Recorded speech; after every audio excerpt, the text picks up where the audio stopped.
Okay, we're back.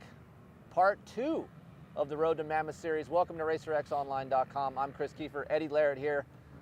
I just got back from Loretta Lynn, so one of my goals has been checked off. I failed, but we're going to try to do that again. Reboot next year for Loretta Lynn's.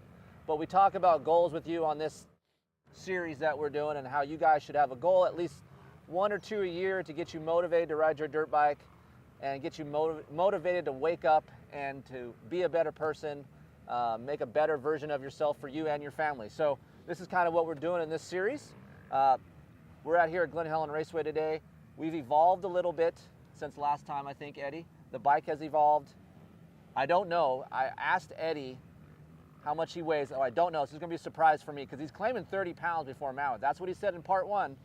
I'm holding him to it, right? So having goals, holding yourself accountable, this is all great things in life that sometimes as we get older, we lose track of. Having a family, kids, bills, it's a tough time, you know? So having a dirt bike and having a goal really helps you get through those tough times a little bit easier. So Eddie, first things first, let's talk about you and your training and your body. Where are we at from part 1? You weighed in at what, and now we're at what? Yeah, so part 1, I think we weighed in. I think we rode down 238, which my body will usually fluctuate about 2 or 3 pounds just from water weight. And you know, you guys know from riding, you drink a bunch of water, you eat a bunch of carbs on the days you ride, so your weight's up. So currently this morning I weighed in, so I'm gonna say my base was around 240. Okay. This morning I weighed in, I was about 232. So we lost 8 pounds. So we're down 6 to 8 pounds. It kind of fluctuates in there. It doesn't look like we're going to make 30 pounds. No, we're not going to make 30, but I changed some stuff in my program. Yep. Because I felt like my biggest problem on a motorcycle, which was putting a lot of added pressure on my arms, is my core. So I've been doing a lot of core exercises. I've been going to the gym a lot lately. I'm not really a gym guy because I don't know how to pace myself in a gym.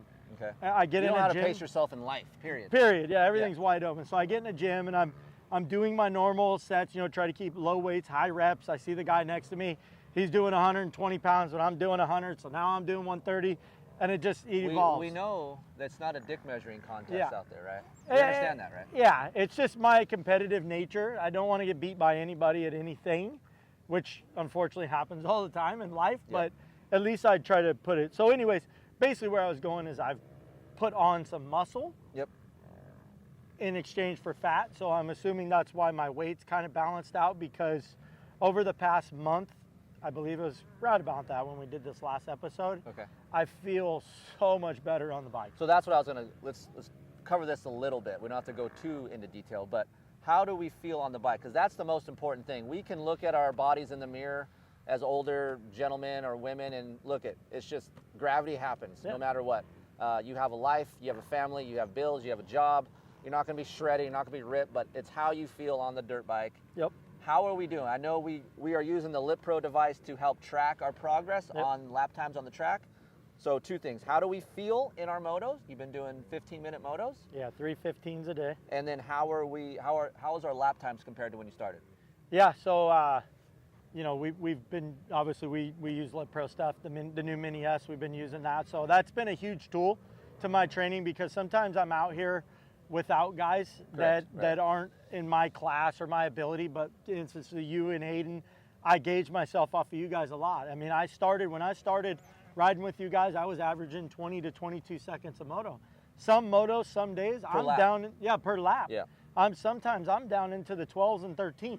Right. So for me, that's a huge confidence booster. I'll never catch your speed because I'm not willing to put it out like you do. I have younger kids at home, not older kids, so I have an obligation to take care of them. So I do have a boundary limit, but with the Lip Pro stuff, I can find other people times that are, you know, close to me. I have 2 really good buddies, Mike Moye and Dave Martinez, who are in my class, who keep a lot of pressure on me. So me and Dave have been doing motos of lately. So on the motorcycle, I feel phenomenal. Like if for some reason they were to say, we got to bump the race up, I'm ready. We can change these number plates to black and we could go. And I'm ready to go race. Okay, let's move it on to the motorcycle now. So how has this KX450SR evolved since part 1 of this video series? Eddie chose this motorcycle. He feels comfortable with this motorcycle. We don't need to go into detail. You can go back to part 1 for all of that information. But how many hours have you put on this thing? And then what maintenance? Just give us an overall evaluation of this motorcycle. Yep, so the motorcycle's sitting right now with 28.4 hours. So we got it, I think, around 7, 10, somewhere in that neighborhood. So we're doing good on the hours on the bike. To be honest with you, this Kawasaki SR is such a good motorcycle off the showroom floor. Obviously, I put a set of handlebars that fit my ability, which I think we covered most of that already. The only thing that I've added to this motorcycle, I think since part 1 video, is the ride engineering linkage, which helped the rear end be a little more stable.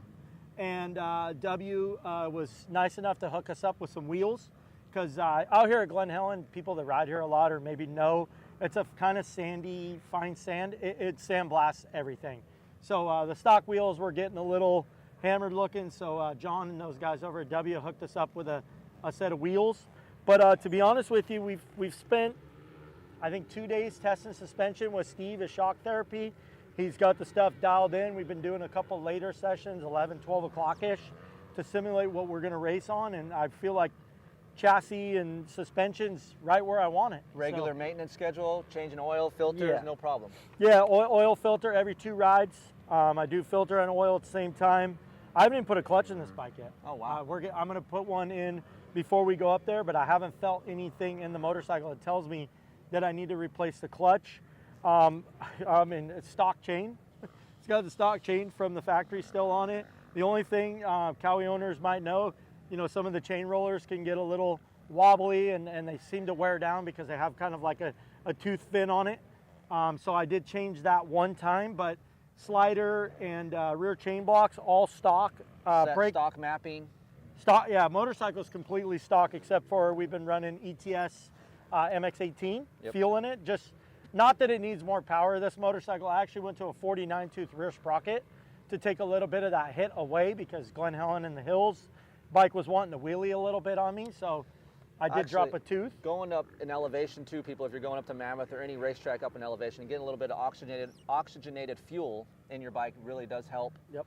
So we'll stick with ETS MX-18 up in Mammoth. But overall, this is the update part 2. The important piece of this whole puzzle here is part 3. What I do want to offer to you guys out there is I want to challenge you guys. This whole video series is about getting motivated, getting your stuff together, and having a goal. So hit me up, chris@KieferIncTesting.com. Give me your plans. I would like for you guys to set a goal. I would like to be the guy that holds you accountable for what you want to do for your new calendar year. It could be in 2023, or maybe you have a New Year's goal in 2024. Hit me up on my email. I will put those emails to a side, and I will check in with you from time to time and to see how you're doing, because everyone needs to be held accountable. I know I do. My wife does a good job with me. I think I'm that guy with Eddie. For me, I think everyone needs that type of person. So stay tuned for part 3. We're going to head up to Mammoth. We're going to get results from Eddie.